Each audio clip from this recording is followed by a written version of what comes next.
Hey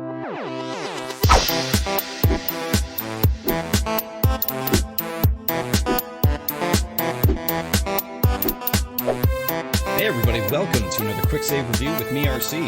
A Quicksave Review, if you haven't seen it before, is basically a Let's Play mixed with a review for a game that I'm currently playing. And I'm currently playing Moving Out, and I'm playing this on PC, on the Xbox, or Xbox for PC Game Pass, whatever you want to call it.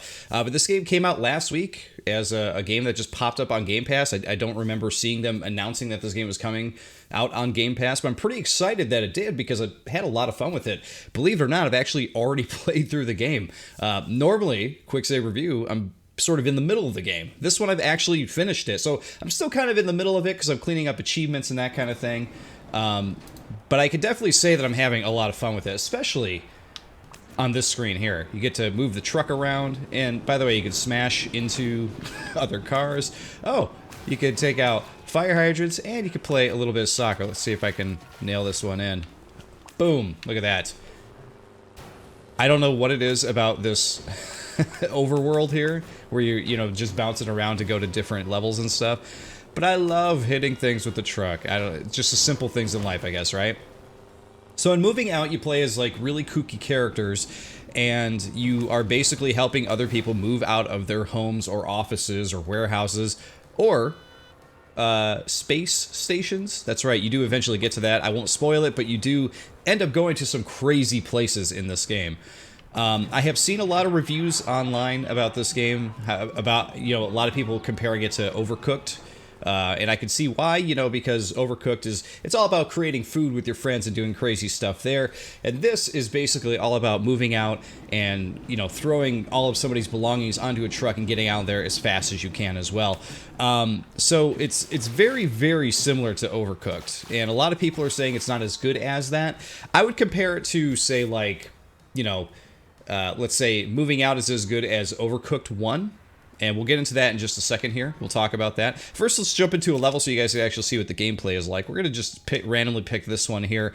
Having finished everything in the game, or all the levels in the game, I should say, you can see now that when you finish a level, you actually get bonus objectives. So there's one just called Goal, and there's one called Don't Break the Vase. So some of them are very obvious, and some of them are a little bit more ambiguous, as you can see here. So in Goal, it's like, well, looking at the picture, I guess I can kind of see maybe we got to throw the gnome in the goal, or maybe there's a ball somewhere we got to throw in the goal. I don't know. We got to go look around. Don't break the vase. Pretty obvious, right?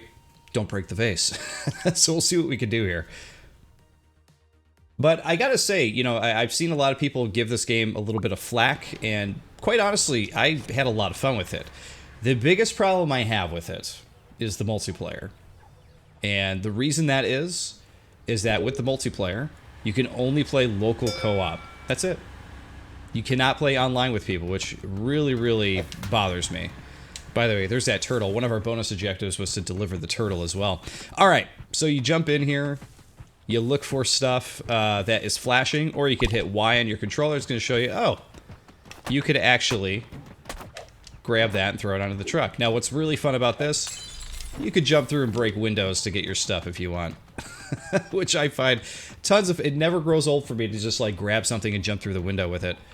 All right, so we have the gnome here. Okay, so the gnome is the goalie, so we don't need him. So the goal objective is going to be to throw this ball in. There it is, boom. We got our objective. Alright, who else do we got here? We got a radio. Let's grab this radio.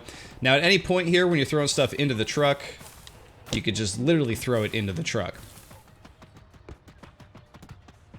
And you're going to have real heavy, weird stuff to carry, too. So, like oh, we don't need that. This coffee table here, when you grab this, you actually can't throw it because it's a heavy item. So you're going to have to drag this one right onto the truck. Now, the hardest items to get are these beds and these couches. The couch especially.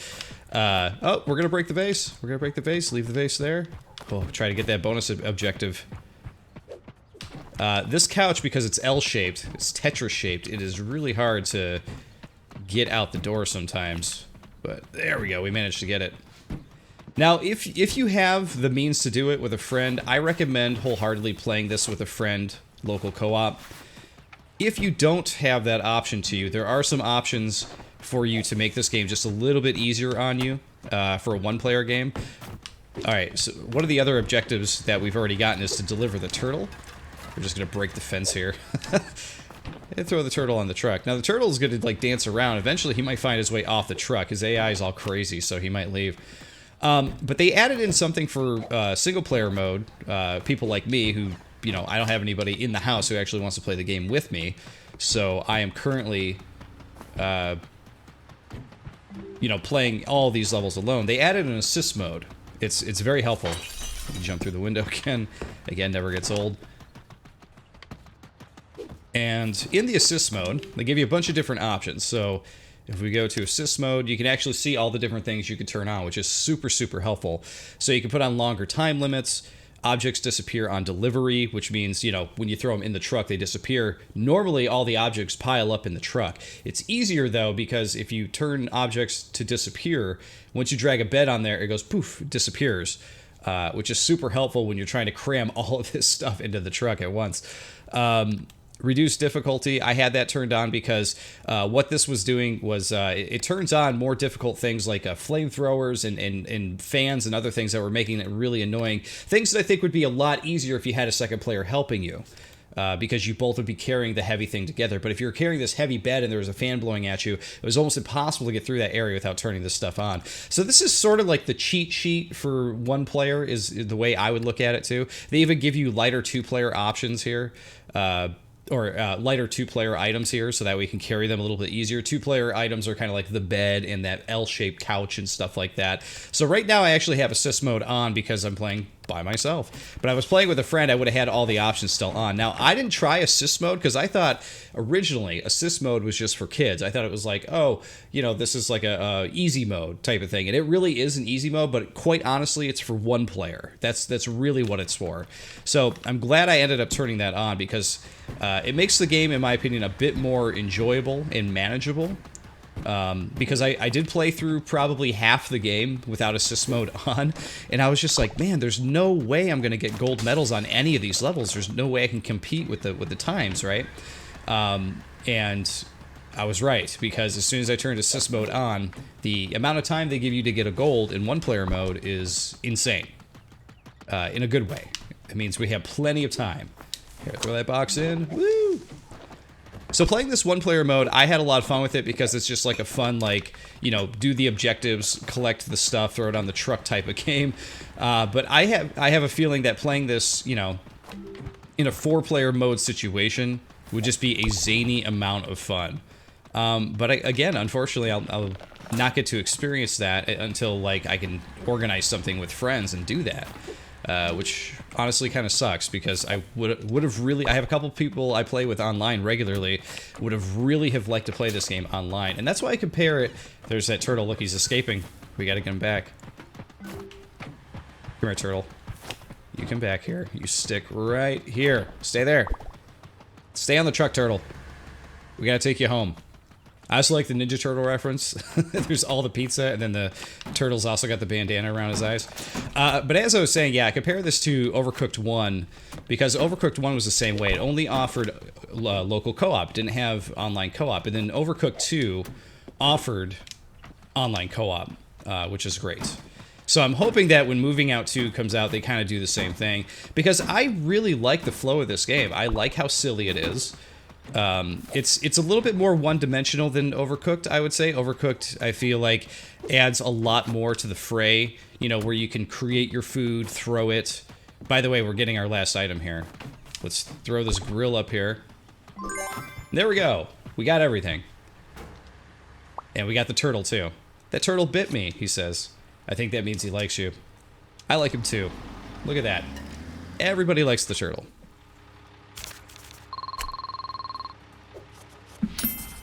Goal! Don't break the vase. So there we go. We finished all the objectives. So this level is completely done.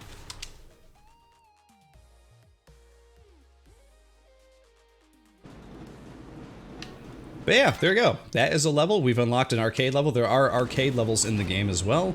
So if you ever want to play those, you can go to the arcade. You could jump in here, and you could kind of see on the arcade screen that it's basically every level is sort of like an old school arcade game. You're kind of jumping through weird platforms here. This first level I wasn't able to get through. I tried a couple times, but it was late at night. I was like, forget it. I'll come back to this another time. But a lot of these I haven't tried yet, but you can see basically what they're doing is they're in these levels. We'll jump into one. Let's check out fan service. I like the 80s soundtrack for this game too. All right, on your mark, get set, and go. All right, so we got to pick up a package. It looks like in this one we're actually throwing the box. Did it make it? There we go.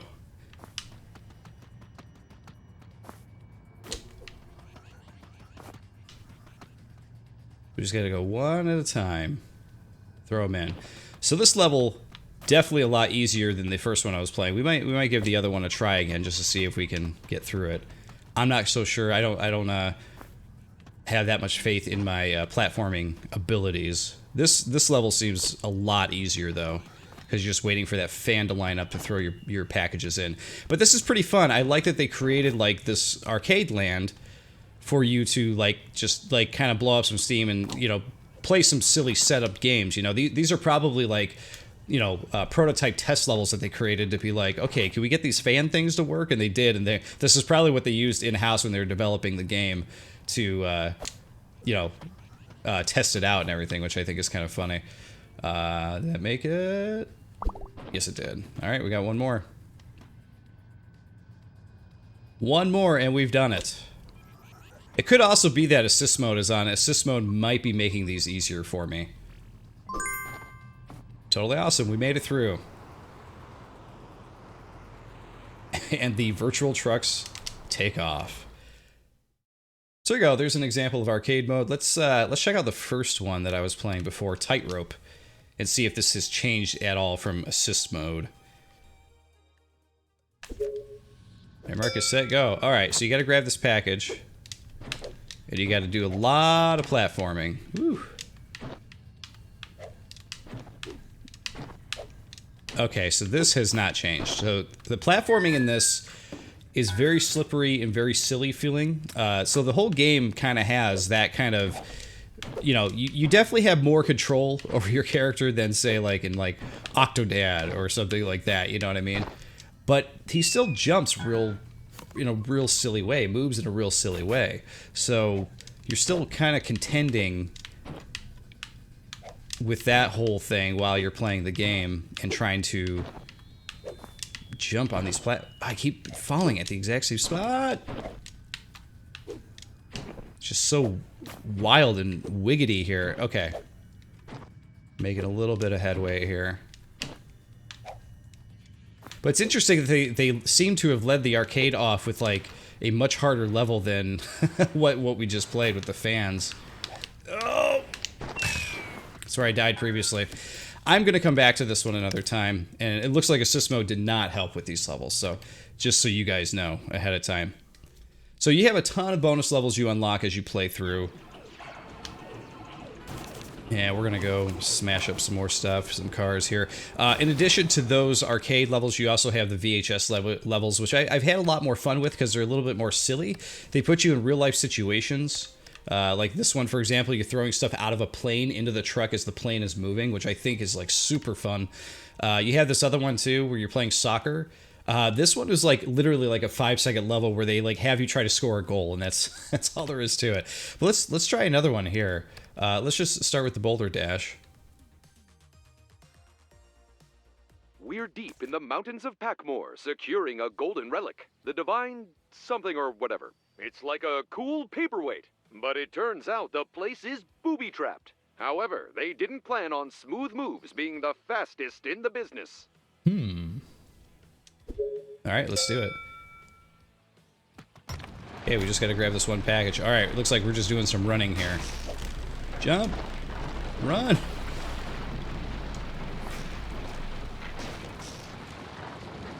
I also want to point out too, we'll change it when we get out of here, but the little chameleon character that I'm playing as, you could change it at any point.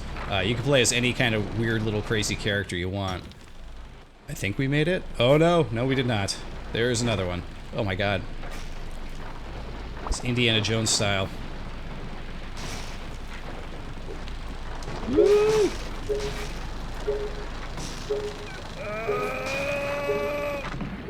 Oh, wow, we just made it. We made it, The okay. client gave the relic right to a museum. Seems like a waste of a cool paperweight, if you ask me. Gotta love the Indiana Jones references, but there you go. We made it. We got through. And it looks like there's a bunch of other ones, too, that are based on movies, too. Haunted Labyrinth, Legend of Rake Island. Oh, my God, I can only imagine. We got to check this one out. This one I hadn't seen before. It just looks super silly. Picture, if you will, rakes as far as the Oh, eye God. can see. These rakes But are so when no annoying. other moving company dared set foot on that treacherous island, Smooth Moves was there, running face first into danger. I don't know if we're going to be able to finish this one, but let's just see what we can do here. This is why the rakes suck, by the way. That's right. That. Luckily, you could jump them, so we could jump them. And I believe you could also walk through the middle of them. Just don't walk on the steel part. So what we can do is we could try to throw the box over it to get kill two birds with one stone here. Oh! God, that's so annoying. None of the actual levels in the game are this bad. Obviously, they're doing this as a huge, annoying joke for you. Oh God, I gotta drag a couch through here too. Okay, we made it through that all right. But there are levels that do feature the rakes, and the rakes do get really annoying because you're so focused on what you're trying to grab and bring back to the truck that you forget they're there. Oh my God, is that annoying. You just hit one and drop whatever you're carrying. Ugh, just like that.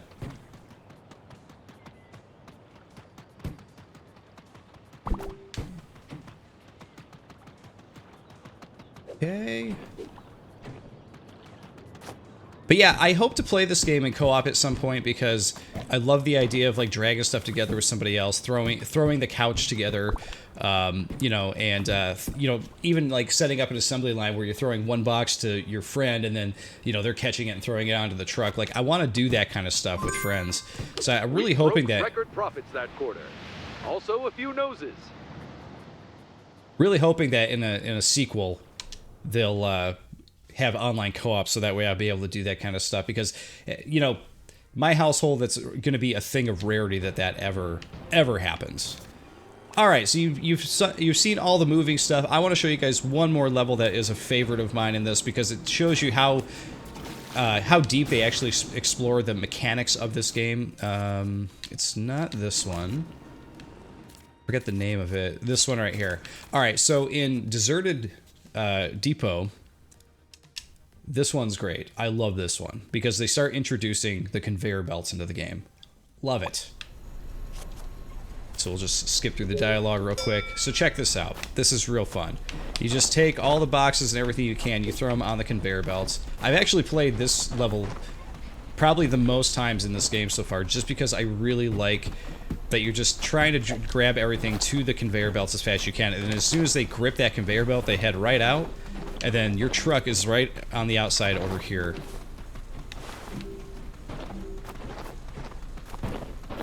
I just love doing this. I love the quantity, you know, over quality thing, you know, it's just like, no, we're delivering 52 boxes of packages here on this conveyor belt, and I love being able to knock these things over, like, onto the conveyor belt like that. Just such a fun, cool feeling. I wanted more levels like this, I think. Just like silly, zany, like this is very arcadey style.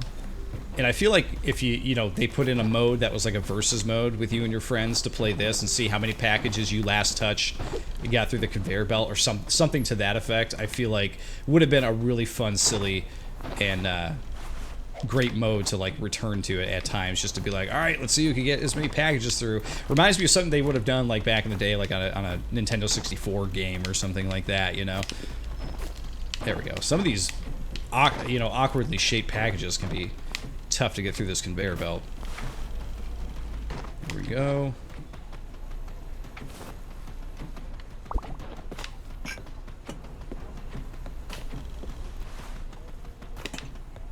And there are a couple more conveyor belt levels like this, but there aren't many. They did not, you know, go too crazy with it. That chair make it? Oh, I was hoping it would. Let's see if we can make the... There we go.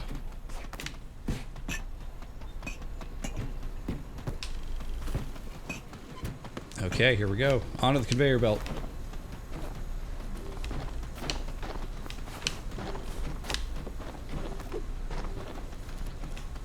Whoa.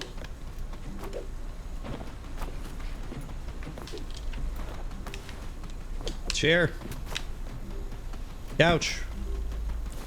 Now this next room makes me laugh every time, because to think that in this big warehouse they were just like, you know what, screw it, we're just gonna put in whirling saw blades everywhere. Like, they just throw out any sort of cadence of realism and they're just like, yeah, this is the saw blade room. That's when it's like, okay, I'm playing a video game. And I like that. Alright, we're almost through this one.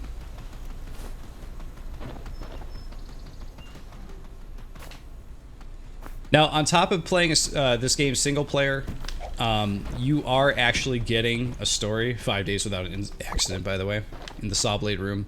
Seems like a record, really. There is actually a story to this game, believe it or not. There is a villainous character that is stealing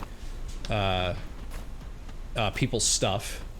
And you do confront them at some point. Like I said, I don't want to spoil it. I know it's just a silly, fun little game. But I don't want to spoil it for people who are planning to play this later. But for those of you who are playing this one player and wanting a story and not just like a bunch of random levels, they did actually put a story in there, which I was happy about. It may not be anything to write home about, but I'm glad they put it in.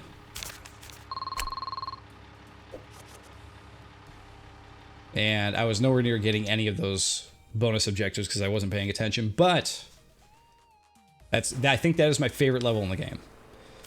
The last thing I wanted to show off, I forgot to do this while we were playing around, but you can actually edit what your character looks like. So if you hit Y here, you could keep doing random looks here. It's got a beehive head, a fish hat, pineapple head. You could change the body. Let's see, there we go. You can change which character you want to play as. So they have like a weird plant guy, a weird hen character. You got the doggo, you got the cat, unicorn, some kind of Transformer Ultron guy, ramen soup head guy, fried egg head guy, regular lady, toaster guy. So there's a lot of different crazy kooky characters in this. I don't think that the characters are as... I don't think they're as likable as they are in Overcooked if I had to pick. But either way, I'm having a lot of fun with this game. And I'm glad I got a chance to play it because I wasn't sure if I was going to get around to it. And I'm really glad they added it on Game Pass so I could. Boom, another goal!